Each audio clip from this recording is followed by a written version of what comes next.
quiet Tokyo suburb, a young girl named Oba, and I really wish that I'm saying the name properly, used to sneak out before sunrise.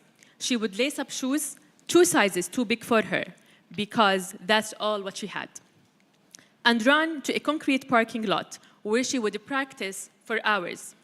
There was no teams for girls, no pitch, no funding, just one girl with one dream, to play football. Fast forward, in 2023, that same girl was 19 years old, standing in front of 75,000 people at the Women's World Cup, representing Japan, scoring one of the most unforgettable goals of the tournament.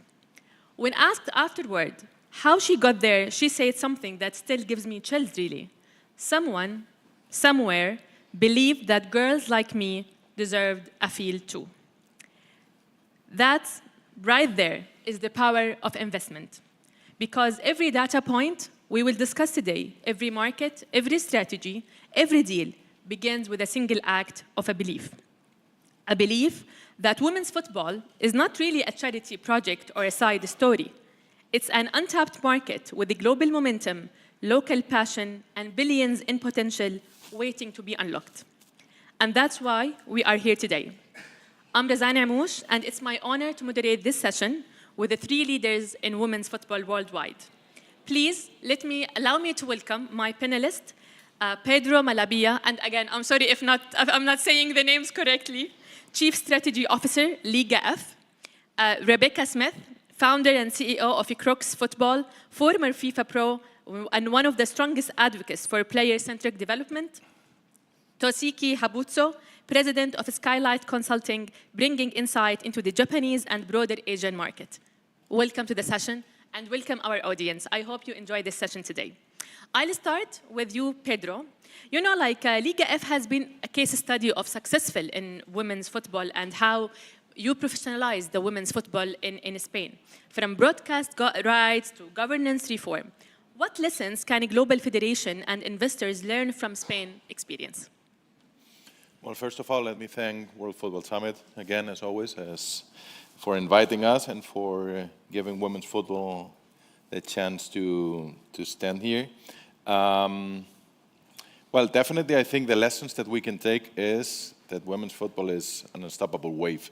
So women's football in Spain, the professionalization of women's football in Spain has been a lesson of commitment, of passion, and of strength of many stakeholders, including players, including clubs, and including leagues that were pushing forward for a dream. So it's not, we need to remember that in 2015, women's football was dead in Spain. There was no strategy, there was no growth, there were no contracts, there was nothing. And it was the resilience of the clubs, of players, the commitment of La Liga, why not? Because we need to say that that was about, let's make it happen. And nevertheless, if anyone does not trust us, there's no problem, we can make it by our own. It's part of the DNA of women's football. No one has ever trusted us, ever helped us, let's say. And it was about people gathering together and the strength of the group and the commitment of the group that made things happen. And usually what metrics do you use to convince sponsors?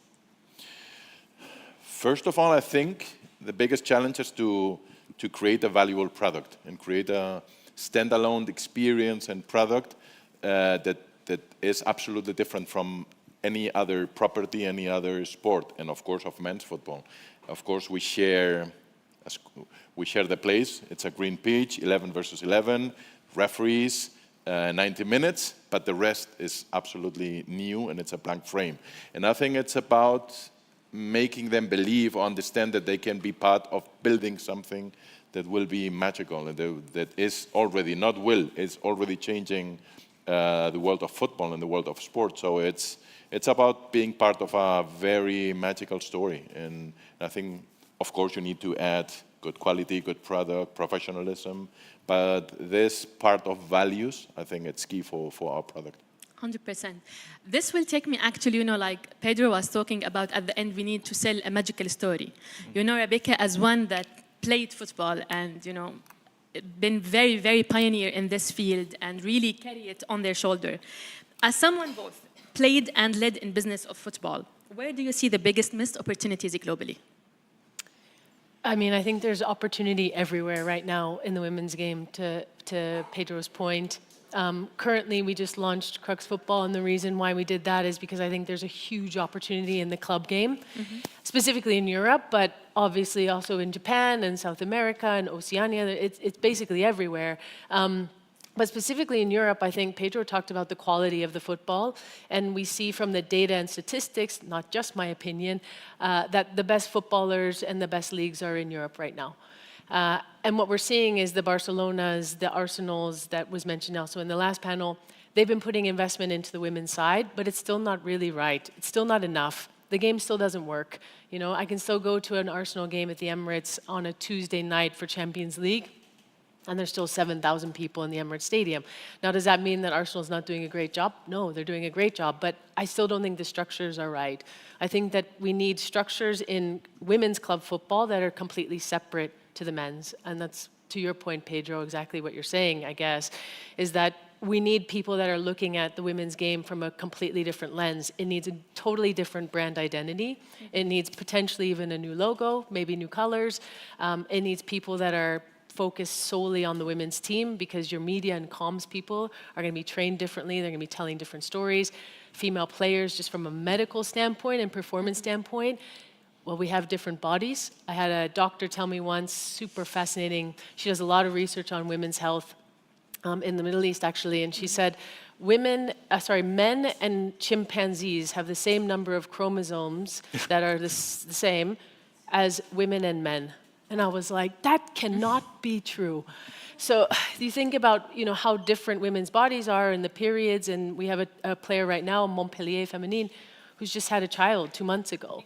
How do we deal with that? So you need the focus just on the women's game. So I think that's where the biggest opportunity is right now. And like mentioning this because, you know, I cover games in Saudi, and there is amazing stories of how women in the morning, they are doctors, teachers, doing something, and in the evening. And also on the point of the body, you know, like the pregnancy, the period, etc. And I do think this needs to be taken into consideration instead of shame and, oh, this will make the game slower, to actually embrace it more.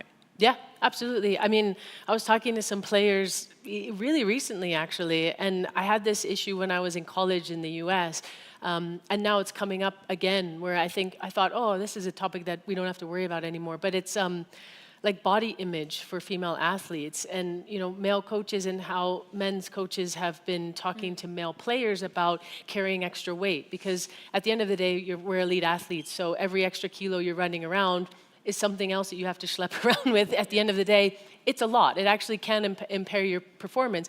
But how you deliver that message to a male player versus a female player, specifically ones that are under 20, need to be extremely different. So for sure, there's different elements of female and male players. 100%. This will take us, like, let's move to Asia. Yeah. You know, like, Asia's football audience is massive. But its women's football ecosystem remains fragmented still. Yeah. Japan was the first Asian country, actually, to win a Women's World Cup in 2011, right. Yet investment lags behind. What's your thoughts on the, you know, like investment market in Japan? Okay. Okay. This is a slide we prepared for this session. Women's football in Asia. In 1990s, the top runner of the women's football in Asia is China. China leads Asian football in women's football in Asia.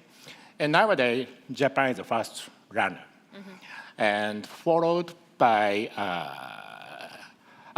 Australia joins the AFC, Asia Federation. So it's going to be a second place. And followed by ASEAN countries, Vietnam, Thailand, Malaysia, and so on. And also followed by Middle East countries, Saudi Arabia, and so on. And Japan is the first runner because we won the World Cup, as you mentioned, in 2011. And you show. Also, we won the Under-20 Women's World Cup in 2018. And also, we won the Under-17 Women's World Cup in 2014. Then before we won the World Cup in 2011, and after we won the World Cup, the environment of the women's, girls playing environment is very changes. Many girls wants to play football, very from younger girl, years of 5, 6, 7, 8. They gonna be right now around 20 years. They moved to from Japan to other country. This is the number of players Japanese women played in these federations. Number one federation is WSL, England, 19 players in first division. The second country is NWSL, in the United States, 9 players. And 2 in the German, 2 in the Spain, and also we have in the 8 players in the Sweden, and a lot of players play in the Europe and America, US, in the United States. They're all good players, and some of them are in the squad of the national team, and they play well. And national team is very popular in Japan, and Japanese football fan knows many of the women's football players, but they played in other countries. And talking about the Japanese domestic professional league, it's called WE League, W-E-D, WE League. And it's growing right now. It starts growing. But business side, it's not large right now, but start growing right now. The attendance year by year plus 24% right now. So it's growing right now. It compared to other league, first attendee is England. And Japanese WE League attendance is very similar to Germany or Spain. Average attendance. It's better than Spain. You know, Liga F average attendance is smaller than Japanese WE League attendance. So it's a highly potential to growing up right now. We have developed many good players from Japan. Women's football players to provide other country, Europe and United States. But the local domestic league is now growing up. This is the Asian market, especially in Japan. Okay. Thank you very much for this. You mentioned building identity and exporting talent, which actually reminds me of, Mana, the player, the Japanese hero in the World Cup 2011, who went to play across Europe. Pedro and Rebecca, when you hear these stories about these players, how do you see global player movement shaping the future of investment and partnerships? Player transfers are exploding in the women's game. When I was playing, it didn't exist. But I also played 100 years ago, so that doesn't say a lot. But still young. Yeah, thank you. But the last 5 years, we've seen record-breaking transfers, doubling, tripling. We've seen multiple over £1 million, $1 million transfer fees.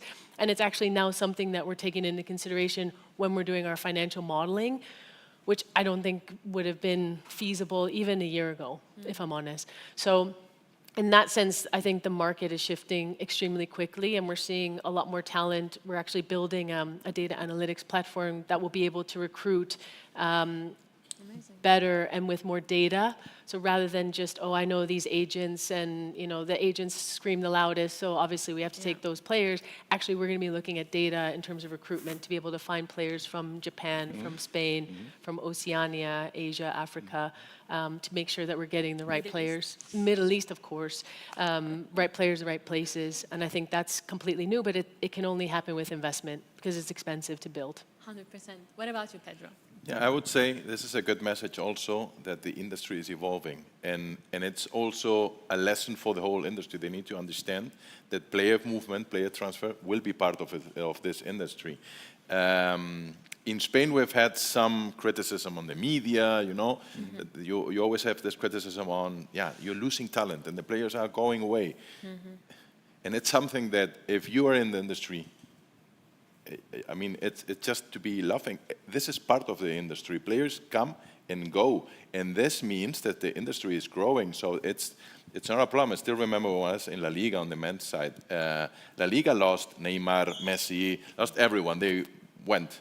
La Liga did not crash. I mean, new players come in. You're still dominating men's football. It's part of this. So, and I think it grows, and it's also a great opportunity for the players because some of the players will move, will stay 2, 3, 4, 5 years, will have international experience, and then they might come back because normally you come back to the country, to your country, because it's your place normally. So it's part of the game. So I think it makes your league even more competitive. We are very proud to have one of the best players or the best players from Europe. The NWSL will have also great players, the WSL, Japan. So it's part of this. And I think it's a very good message on the growth of women's football. That this is like a serious business. It's a serious, like field, not just a CSR or a charity project on the side. And, like Rebecca, you mentioned now that you're going to look into, like, you are building this analytical, like, platform that has data and etc. And in the age of social media, now a lot of players, even in the men football, they are taking more seriously and getting more opportunities because they have more existence on social media, while still, not really on the talent, not always on the talent. You sit all the time in the rooms with investors. How do you actually convince them that this is a long-term project? This is a serious project. It's not a charity. It's not another initiative to empower women. It is a business and it's a sector. So you want the full pitch, the 90-page deck? No. I mean, I played in the sport, so I played from an international standpoint, a club standpoint, and then worked in the game and saw the governance from a global standpoint. And my background is business, economics, MBA, all that sort of stuff. But it was the reason why I stayed in the women's game was not because I loved it, because I was passionate about it. It was because it's the best commercial opportunity I think there is out there. And not only is it the best commercial opportunity with the strongest growth, because it's just a matter of time, as Pedro was saying, until the game explodes, same as in Japan. Because we're seeing all of the indicators. So we're seeing, numbers of growth, numbers that you don't see anymore in the men's game. The men's game has plateaued. Some are saying it might even start to go down with TV and broadcast, arguably, potentially. The women's game, some of the stats that we're seeing are 200, 300, 500 times what they were 2, 3 years ago. So it's the biggest growth market on the planet. Football is the #1 accessible planet. It's the #1 participation sport on the planet. And it's also been proactively inhibited for women because there have been leagues that have actually inhibited women from playing for over 50 years. So you take all of those things combined and you throw them all together and you go, okay, actually now the product is very good because we're investing at the lower age because these young girls who are 5, 6, 7 years old are getting a fabulous coaching. They're finally getting facilities and pitches that were way better than when I was playing. And so the quality of the product, when you see Putellas and you see Bonmati, these Spanish players who are the best players in the world, they are fantastic to watch. So for me, it's not a hard sale. It's really not a hard pitch. I think smart investors are seeing where the biggest growth opportunities are. They're seeing the billions and trillions of revenue coming in on the men's side, and they're going, it's coming. And it's surprising how Gen Z particularly are very much connected to women's football, and they are like on TikTok and all. This is all what they support and see. I'll go back to you, Toshiki, Japan's WE League, as you mentioned, WE League, yes, became Asia's first fully professional women's league. Yeah. And as we saw, like there is growth, 24% almost, like from the last year. What can the rest of the world learn from Japan's journey in both progress and unique challenges? Our challenge is, I think the business side is very small in WE League. So broadcasting rights selling is very small. I think 20 or 30 times smaller than WSL or NWSL. And we haven't invested so much in the women's football environment. Just a small investment to the women's football, specified to women's football. As you mentioned, women is very different from men. They pregnant and Pedro's program. So we need much more invest for the target of women's environment. But we have not invested such things. So investing such things and environment is going well, and investing more to the Japanese market, it's growing, and more good athletes going to outside from Japan, and it's going to be a world number 2 or 3 country in the world, I believe. So investment is a key point, and what is a tipping point to investment is a big issue to doing this strategy, I think. Can I add one thing? Just as an observer of like having played with the Japanese players and worked with the Japanese national teams, I completely agree with you that it's one of the best places to invest in the women's game right now as well, because the foundations are so solid. I mean, having had to play against Japanese players, very unfortunately for us New Zealand players, some of the most fantastic athletes I've ever played against, very, very difficult, very tactical, technical, very good, and also very respectful. So the culture was very nice to work with from when we were organizing the Women's World Cups as well, one of which you guys won, which I was kind of secretly cheering for in the background. So it's a really nice foundation to build on, whereas in other countries, like the technique isn't there, the ability to play isn't as much there, but I feel like Japan has always been a really, really top world leader, but it just needs the money behind it now. Behind it, right. But we have developing ecosystem is good. Under 12 years old, girls play with boys. And girls players increasing, they all play with boys. It's a good training for the girls. And we have an opportunity to train women's players in school. High school or junior high school and university. We all have, we say bukatsu, they're holding a club in the school institution. And we also have a youth club, really top team holding a youth club. It's similar to a European company. And also, Japanese Federation, Japanese Football Association, have an academy for good players. So it's a solution for the location. If the good player live in the large city, near Tokyo, around Tokyo, the opportunity to playing, good club is existing in large cities, especially in Tokyo and Osaka.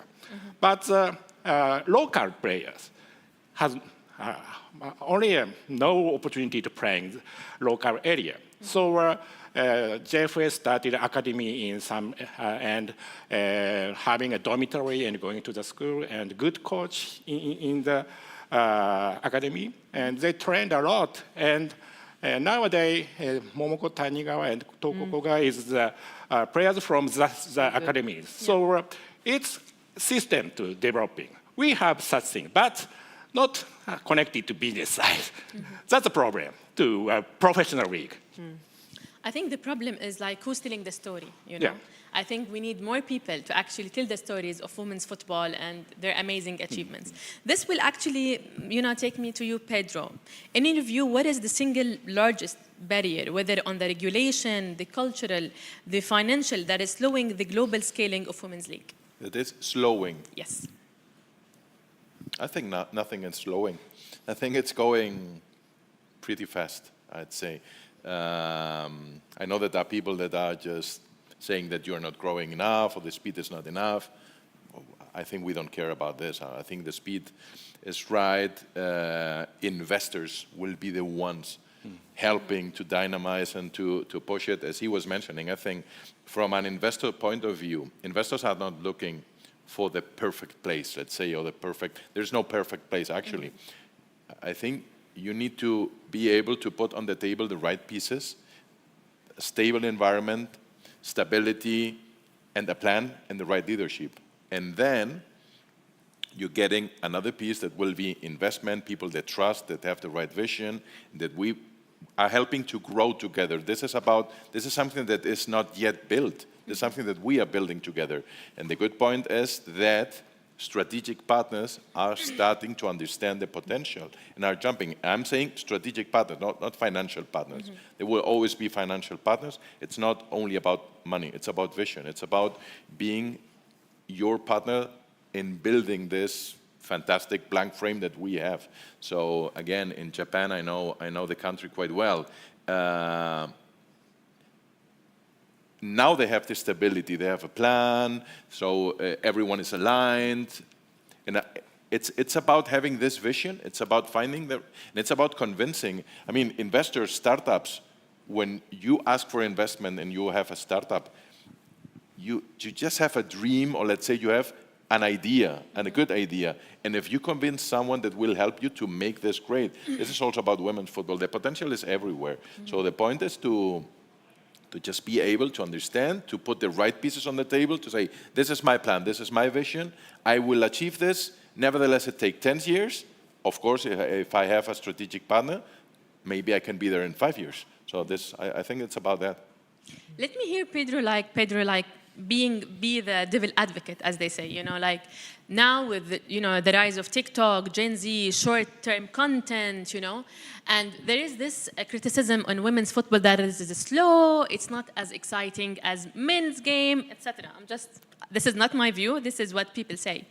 And at the end, investors want to make money, and want to, it's a business. So, and at the same time, you are mentioning here there is not really a lot of challenges regarding this. How would you respond to this critique, The first thing is that it's okay. I mean, there is no single entertainment that everyone likes. You might find people that say, Netflix, I don't like Netflix because A or B. There will others that say, I don't like to go to Disney World because I don't like the rides. There will be others that say, NFL, I hate NFL. This does not mean, you can not like the game or follow the game, but respect it as an industry and as an opportunity. So the point is, if you're a businessman, I haven't found any businessman that does not recognize the potential of women's football. It's about that. Plus, if this would be like this would be a reality, you wouldn't have 90,000 people in Camp Nou on a game. You wouldn't have 45,000, 25,000, 65,000, Wembley fully packed. Amazing. Plus, I would add a third point. Women's football has an opportunity, a unique opportunity that I think no other property in the world has. That is getting, and I'm telling, not fans, not new fans, new customers, new clients that even don't like football, but what they get from the experience is so nice, so good, that we have a great opportunity. Because on men's football, you normally go to a stadium because you want to see the game, you like football, There are other kind of tourists, let's say, that might go because they want to look the facility, Bernabeu, the Emirates. But in women's football, you find so many grandmothers, granddads, right. parents.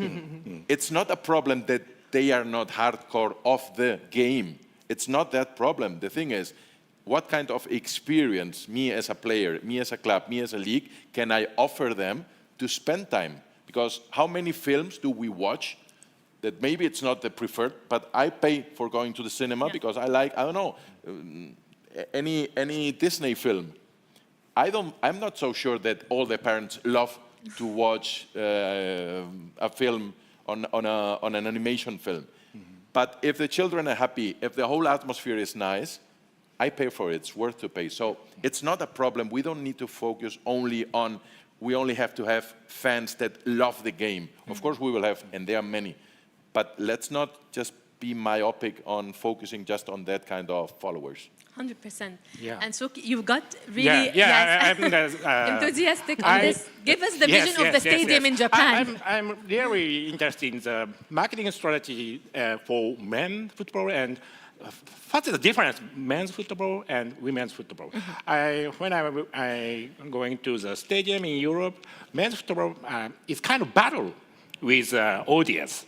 But in the women's football in European company, its atmosphere is quite different.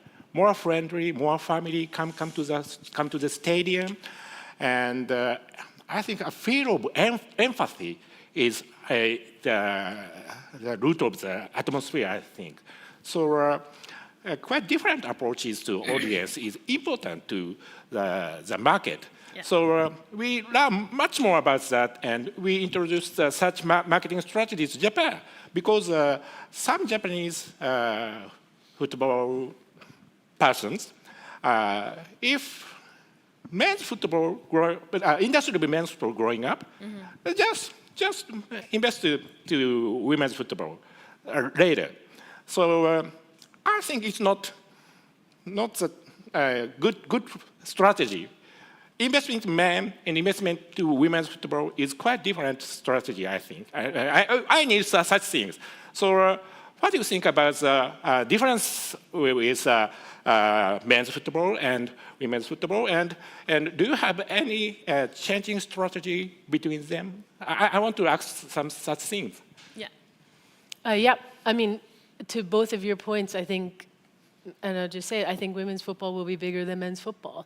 For two of the points that you just said. One, there's more variety in the fan base, so you have a bigger opportunity to have much younger, much older, much more diverse, much more inclusive, LGBTQ community, totally welcome. Any race, any religion, I've never heard anything. That doesn't mean it doesn't exist. It's just I've never experienced it, and I've been in the game for 30 years. So I think there's a wider range of population. That means you have a larger customer base than men's football, which turns off quite a lot of people, me included in a lot of instances with some of the racism and homophobia that I've experienced. And then the second one is I think the women's game has a lot more purpose behind it. That doesn't mean it's CSR. What it means is it's a really strong business. And part of the reason why it's such a strong business is because it has such a large power to make cultural and social change. And I think people want that, especially right now. So there's a real genuine link between female footballers, someone said it on the last panel too, standing up and having purpose for why they're playing and what they really believe in. And you know, the Lionesses, the women's team in England, they still take the knee before every game. That's anti-racism that they're still fighting for, whereas the men stopped doing it a year, 2 years ago? I don't know. For them, it's still important. So I think that the game can be bigger than the women's game, but we have to treat it differently because the female players are different. The people that are watching it are completely different. Yeah, I think on this, I would say 2 examples in Spain on the difference between men and women's. It's definitely different from every single perspective you take a look at. 2 examples. We're working very closely with La Liga. They're our commercial partners. And on the men's side, they have a great campaign fighting against racism. Yeah. Because there is a problem on men's football with racism. 100%. On society, of course, but let's focus on football. We are talking to them. We joined the initiative, of course, because we stand against racism. But we said, we don't have that problem in women's football. There is no racism problem in women's football. Wow. So I don't think that it makes so much sense to just be joining because everyone joins. I mean, let's focus on. Second example. In Spain, we have a regulation, a national law that says if you're a professional competition, in the games, you need to split the fans. If you're a away fan, you cannot be mixed. Okay. This might make sense on the men's side because of violence, because in women's football, it makes no sense. And it's bad for women's football because the fans want to be together. We've seen in Bilbao, when it's the regional derby, Bilbao versus Real Sociedad, families together, each one with a different shirt, Real Sociedad and Bilbao, together, standing, cheering. And this is the message of women's football. This is also part. We've told the government, we need to change this. It makes no sense. Of course, we need to adapt because we are a professional competition, but this is the message of let's start to think different, and let's start to understand that it's football, of course, it's the same sport, but it's a totally different approach on anything. And if we are obliged to separate the fans, we'll kill the atmosphere, we'll kill the lessons that we are giving to our children, to our youth generations, because this is how football should look like. It's as if we are saying it's a movie, it's the same sector, but different genre, you know? We shouldn't all the time make the men football a reference point that we keep comparing it to it, because it needs different regulation, it has different vibe, different audience, different physical body, you know? And there is differences between men and women, whether we like it or not. So it's like the message from this summit is we have to start acting or taking women football as a different genre, you know? Like, there is animation and action and comedy, and it's not all the same. So maybe this is how we should look into, you know, women football. So it has its own voice, its own regulation that really suit its main core people. Rebecca, this will take me actually to ask you one question about regions, you know. In your opinion now, and with your global perspective on women football, what is the region that has it's under-tapped market and really it has a huge opportunity to, I mean, everywhere, to be really honest, everywhere. I think Europe is the next one because it's primed because of the quality of the product.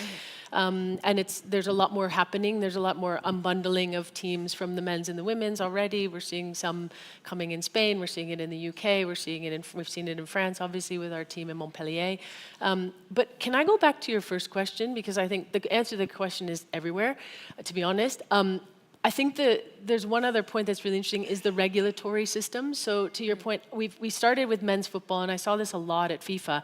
We started with men's football, and then we take the regulations for men competitions, and then we copy them. And then the first time I looked at women's competitions for our World Cups, I thought, none of these are relevant. Exactly. And actually, even our stadium requirements don't make sense for women. So we had the under-17 in Jordan, where you're from. I mean, the requirements for stadiums for World Cups are absolutely absurd. It would bankrupt the entire country of Jordan. So I was like, this doesn't make sense, these stadium regulations. So we had to redo all of the stadium regulations. One of the things that we added was a coach's room, because we were seeing that we don't want to create environments where young girls are getting changed and male coaches are having to say, well, I don't have anywhere to go, I have to stand in the dressing room. You don't want to create that environment. So we had to actually add an additional room and a space to youth tournaments for all our women's tournaments. And then there was, I went to the first tournament I went to was under 17 girls. And when I walked into the team arrival meeting, I saw a lot of girls 17, 16, 15 years old, and they were sitting there and they looked really kind of miserable, to be honest. And I kind of was looking around, and then I looked at their coaching staff, and it was all men. And they were all, I would say, over 55 and above, and then a young coach, a young male coach, and another young male staff member as well. And I just thought, if I'm like a 15-year-old girl and I'm going halfway across the world, I kind of want a female in the staff. You know, if something happens with my period or female issues, like familiarity. And not that men can't handle that, it just didn't feel right.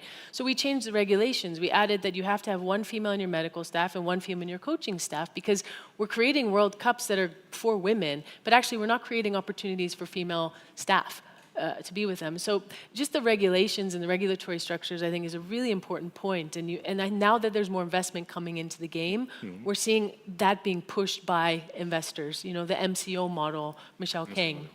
You know, why do we have the same structure? Why do people hate multi-club ownership on the women's? It actually makes more sense from a financial standpoint. But on the men's, they've done so many things that have made it seem like a swear word, but actually it's the best structure on the women's game, period, in my opinion. So we shouldn't have the same restrictions on the women's side as in the men's. So sorry to go off on a tangent, but you brought it up and you guys had mentioned certain things, and I just think it's an important point. Maybe not, but I think I agree with you. It's an important point that usually media doesn't focus on.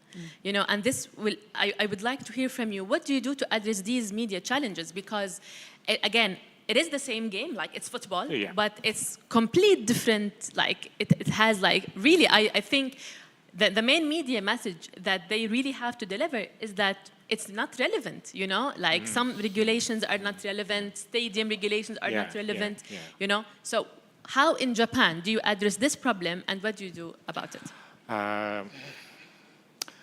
In Japan, business side is so small, so